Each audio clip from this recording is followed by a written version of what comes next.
I grew up in a loving and ordinary family, surrounded by good friends. In terms of looks, academics, and sports, I was just average, but I always felt incredibly fortunate to have such good people around me. Perhaps that's why I tend to trust people too much. Because of this, I've often been called naive or even mystical by some. This story is about my pathetic mother-in-law who took advantage of my trusting nature. My name is Mary. I'm 31 years old and I work as a salesperson. My husband Jake and I got married just a year ago, so I still feel like a newlywed. I used to say, let's have a baby, but honestly, I was still enjoying our newlywed life. Jake's parents are still together and live about 20 minutes away from our apartment. His mom, Diane, often invites us over for dinner, and we enjoy a family meal at their house about once a month. Some of my friends have worried saying, isn't it too much to visit your in-laws that often? But Tom, Jake's dad, is great to talk to and Diane is sweet, so I've never found it bothersome. Besides, Diane seems to prefer working alone in the kitchen, so I'm always treated like a guest. I used to happily join Jake and Tom in chatting until dinner was served, making it easier than preparing a meal at home. However, there was one thing that concerned me. One evening, we were at the in-laws' house for another family dinner. When I tasted the chicken soup Diane made, I couldn't help but grimace internally. What's wrong, Mary? Jake asked, noticing my hesitation. Oh, nothing, I replied, forcing a smile. I've just never had celery and chicken soup at my parents' place before. It's interesting and delicious, Diane. Thank you. There's plenty more if you'd like, Diane responded, looking pleased. I struggled to keep smiling. Another bowl of that soup would surely send my blood pressure through the roof. It was incredibly salty. I glanced at Jake and Tom, but they seemed to be enjoying it just fine. I realized that this intense flavor was normal home cooking for them. That night, like many before, I forced myself to finish the soup, despite the overwhelming sodium content. Apparently, my in-laws have a preference for extremely strong flavors. Diane's cooking could be as salty as seawater or as sweet as condensed milk. The first time I tasted it, I nearly spit it out, but the rest of the family ate it like any other meal. I was astonished by their taste preferences. I felt bad leaving food uneaten, so I usually ate everything, but it often upset my stomach. The health impact of eating such intensely flavored food regularly became a major concern for me. I consulted with a nutritionist friend and even started collecting recipes and pamphlets, but there was no way a new daughter-in-law could say, your cooking is too rich in flavor. Please modify your recipes. At home, I cooked with normal seasonings, exactly as the recipes instructed, and thought the food tasted good. I often asked Jake, is it good? And he always replied sweetly, whatever you cook is delicious. But considering the rich food he grew up with, I couldn't fully believe he was being honest. Regardless, I prioritized our health and continued to cook with moderate seasonings. There was one more thing that worried me. Diane sometimes served less than fresh food. The rolls of bread on my plate were often dry and hard, and occasionally, the fruit served for dessert was partially rotten. I discreetly removed the bad parts, but it was another source of concern. I couldn't bring myself to eat, but I was increasingly worried that my in-laws might end up with food poisoning sooner or later. Cookies for a snack, Mary, Diane offered. To my horror, I realized the cookie she handed me had expired 6 months ago. Jake noticed too, and quickly spoke up, Mom, these cookies are expired. Diane looked startled and then laughed it off, saying, oh no, I'm so careless. I felt relieved that she didn't seem too concerned, but my relief turned to alarm when I found the same box of expired cookies mixed into the snack bag she gave me on our next visit. I had seen this kind of behavior before, the time my grandma started showing signs of dementia. Could it be happening to Diane too? She was only in her 50s, but I began to doubt whether her forgetfulness was just carelessness or something more serious. I wanted to talk to Jake about Diane's overly seasoned food and the possibility that she might be showing early signs of dementia, but I was afraid it would be too much for him to handle. Then one day, a small miracle happened. We found out I was pregnant. I'm finally going to be a dad. Do you think it's a boy or a girl? Jake asked excitedly, stroking my belly every day. When should we tell our parents? Should we wait until the end of the first trimester? He continued. Well, the doctor just confirmed the heartbeat, but I want them to know in case something happens. We'll tell them after the 12-week checkup. I replied, I guess we just have to wait and see. I can't wait to tell everyone. I think my mom's going to cry when she hears the news, Jake said, his excitement infectious. You're right, I agreed, imagining Diane's tears of joy when she found out. It filled me with warmth and happiness. I was so thrilled about the pregnancy that I pushed my concerns aside. But the following weekend, when I saw Diane's chicken soup on the table, it hit me that there was a serious problem. If I ate her overly seasoned food, it might affect my baby. The pregnancy books I'd been reading warned that high blood pressure and diabetes could impact the health of both the mother and the baby. And what about stale bread and expired foods? They might not have harmed me before, but they could pose a risk to my unborn child. The thought made me anxious, and I couldn't bring myself to start eating. Oh no, Mary, you haven't eaten at all, Diane remarked, noticing my untouched plate. I hope it wasn't too bad for your taste, Diane said, glancing at my plate and frowning. Oh, no, it's not that, I quickly responded, but before I could explain, Jake jumped in, thinking it was morning sickness. She's just tired and doesn't have much of an appetite, he said, trying to save me. I see. Are you working too hard, Mary? Don't push yourself too much, Tom said kindly, while Diane's expression remained grim. Thank you, I replied, feeling guilty for leaving the food and lying to them. After everyone else finished their meal, Diane brought me a large brownie topped with ice cream and a cup of tea. Have some sweets at least. I'm sure it'll help you relax, she said, smiling. Thank you so much. What a thoughtful gesture, I said, deciding to at least take a bite. But recently, sweets have been giving me heartburn. I noticed Jake had a smaller piece without ice cream. I whispered to Jake so Diane wouldn't hear from the kitchen. Jake, can I switch with yours? Ha! Oh, sure, he replied, handing me his plate. I cut a small piece of the brownie. It was moist and soft, and I washed it down with tea. But as Jake cut into his piece, he frowned. This brownie is a little hard, he remarked. Just as he was about to take a bite, Diane suddenly burst out of the kitchen, shouting, No, no, no, no, no. My heart jumped at her outburst. Jake looked equally puzzled as Diane snatched the brownie from his hand. Why are you eating Mary's brownie? I gave it to her, she exclaimed, clearly upset. Does it really matter who eats it? Jake asked, confused. Yes, it does. This one is outdated, Diane revealed, leaving us all in stunned silence. Her unexpected revelation hung in the air, leaving us both shocked and confused. I didn't notice the brownie was old because the ice cream was melting on top, I said, hoping to diffuse the tension. But my words only seemed to confirm Diane's intent. Jake turned to his mother, his voice calm but filled with a quiet fury that made the moment even more chilling. So you tried to hide the staleness by adding ice cream, didn't you, Mom? Diane's face went pale as she realized the severity of the situation. She scrambled to defend herself. No, that's not it. It's old, but it's still good, so I wanted Mary to have it. Jake wasn't convinced. Then why did you stop me so forcefully from eating it? You gave it to Mary knowing it wasn't safe. No way, Diane stammered, her voice trembling. Suddenly, it all clicked and a shiver ran down my spine as I pieced everything together. You've been feeding me stale food and giving me expired snacks on purpose, haven't you? What? Tom, who had been silent until now, glared at Diane with an intensity that sent chills through the room. What's going on, honey?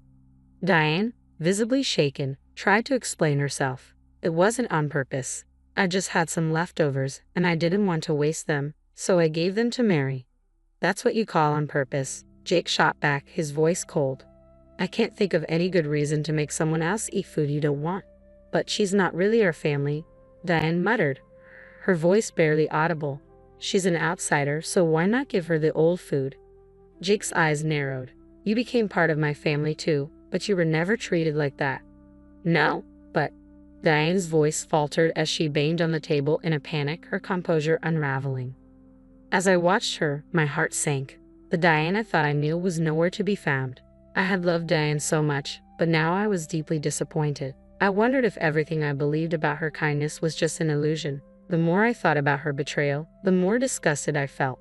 She now seemed like a distressed demon, scrambling to make excuses. But there was something else gnawing at me. Was it really harmless? Could it be that the intense flavors in your food were intentional too? What? What are you talking about? Tom and Jake looked at her in disbelief. Diane's expression faltered, revealing a hint of guilt. Jake grabbed my bowl of chicken soup despite Diane's desperate attempt to stop him. Don't, Jake. Ignoring her, he took a spoonful and immediately spat it out. This tastes like seawater. Tom, now suspicious, tried a spoonful from the untouched side of the bowl and scolded, "Mary, have you always been eating this kind of food?" "Yes," I replied, feeling a wave of realization wash over me. "I thought this was just how things were here, especially since you and Jake seem to eat it without issue." "That's because ours was normal," Jake said quietly, the weight of the situation sinking in. "I see, so that's how it was." Seeing my realization, Jake's shoulders slumped as if the strength had been drained from him. "How could you not notice? Was it more than just bad flavor? She's even been giving you expired snacks," Tom added, his anger evident. I thought she might have dementia," I confess, my voice trembling. Diane's mouth twitched in response. For a daughter-in-law she despised to the point of malice to think she had dementia, a condition she found humiliating, was a deep insult to her. "How pathetic," Jake said, his voice gentle as he turned to me. "You're so sweet, putting up with all of this because you thought she was sick." He then turned to Diane, his tone growing cold. "But you, Mom, I can't believe you've been bullying such a good person who trusted you so much." Tom and Jake's disappointment hung heavily in the air, making the tension unbearable. Diane, once a figure I admired, now seemed like a stranger, her true nature finally revealed. I never imagined Diane could be this kind of person. That's why I consulted so many people, saying things like, "Diane's taste buds seem off, and I'm worried about her health. She's still in her 50s, but she's showing signs of dementia." Dementia. Diane's expression quickly changed, a flicker of panic crossing her face as she realized her actions hadn't gone unnoticed. "Yes, I talked to many people, my parents, friends, even some colleagues at work," I continued, pulling out a stack of pamphlets from my bag.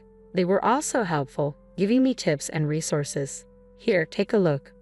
I handed the pamphlets over, piling them on the table. I had been carrying them around, intending to discuss this with Tom and Jake someday. I never expected they'd come in handy in this way. "Wow, you were really worried about her," Tom said, unfolding a pamphlet as if touched by my concern. But Diane was furious. "You're terrible. I'm not sick," she shouted. "No, it's you who are terrible," Jake snapped back. "Unlike you, she has a pure heart. She was sincerely concerned about you." "Shut up, shut up," Diane screamed, her voice shaking with rage. "I never liked her from the beginning." She pointed at me, her eyes burning with anger. "You, with your dumb face, took my beloved son away from me. He didn't even notice the harassment." "Are you serious? You're an idiot if you can't see what an amazing woman Jake married," Tom shot back. "You were fooled by your own jealousy." "What?" Diane was taken aback, her fury momentarily halted. In front of me, my in-laws were locked in a fierce argument. It was shocking and painful to see someone I once trusted turn against me so viciously. As I lay in bed that night, Jake whispered to me, "Why didn't you tell me before we got married? If I had known." Diane, overhearing, looked momentarily hopeful, as if hoping for some redemption, but Jake's disappointment was clear.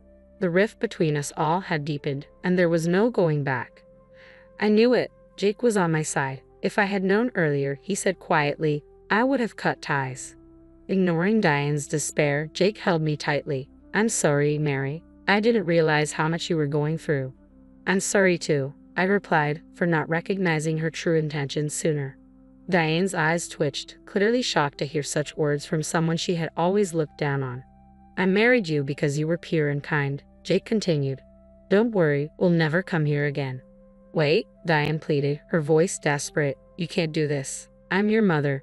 "You were a terrible mother," Jake said firmly. "I'll never let you see your grandchild." "A grandchild?" Diane's eyes widened as she finally noticed my belly. If only she had realized earlier, before her schemes consumed her, things might have turned out differently. "Let's go, Mary," Jake said, extending his hand. I took it and slowly stood up. "Wait, I'm sorry," Diane cried out, rushing to grab Jake's arm. "It was just a small mistake." But Jake dismissed her, turning to me. "I'm not the one you should be apologizing to." Diane glanced at me, her eyes full of disgust. I couldn't bring myself to forgive someone who had harbored such malice against me. Before she could say another word, I spoke up. "I trusted you completely, and you betrayed that trust. I can never trust you again, not for the rest of my life. I won't allow someone like you near my precious child.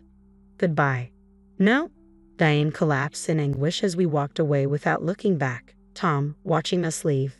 seemed to understand that we would never return.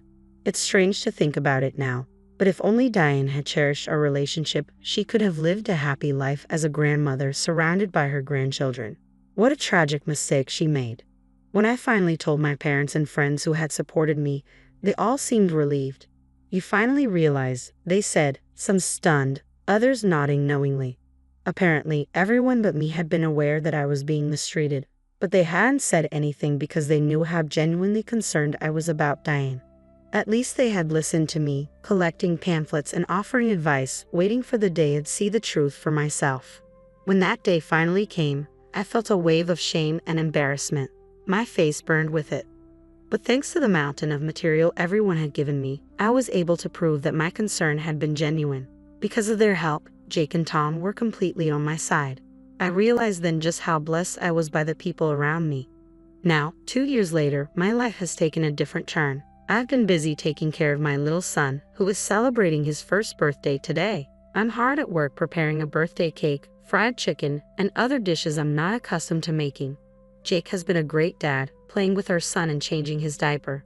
In the midst of this, I get a call from Tom. He was invited to the birthday party, so I'd pick up the phone without hesitation, assuming he might need to ask me something. "Hello, Mary," says the voice on the other end, sweet and probing. It's not Tom. Even after 2 years, I recognized Diane's voice instantly. After we cut ties, we moved to a new place far away from her and only told Tom. I blocked Diane's number and had mine erased from her phone. Thanks to Jake and Tom acting as shields, I didn't have to endure an unwelcome visit at the hospital when I gave birth. I've been able to live a peaceful life, and now she wants to ruin it. Just hearing her voice sends a shiver down my spine. "Where's Tom?" I ask. "He's in the bathroom right now," she replies. "Isn't it my grandson's birthday today?" I don't think Tom told her, but she might have noticed him discreetly preparing a gift. Jake senses something's wrong from my tone and gestures to take over the phone, worry etched on his face. But I give him a thumbs up, indicating I've got this. I continue the call, knowing that the innocent, naive wife I once was is a thing of the past. "Listen, Mary," Diane begins. I genuinely feel terrible about what happened. Diane's voice trembled with regret. I was wrong to do such mean things, and I regret it deeply. "Ha!" I replied, uncertain of her sudden change of heart. "I want to see my grandson soon. I'll buy him lots of cute clothes and toys." Diane continued, her voice trying to sound hopeful. "Okay, but I don't need you to hide needles in the toys or anything like that," I said firmly. "No, I wouldn't do something so horrible," Diane protested. "I mean, you think I'd do that after all those accusations?" "You fit me all those disgusting things," I countered. "It wasn't just a little too much salt or sugar. It was unhealthy and potentially dangerous." "But I really regret it," she insisted.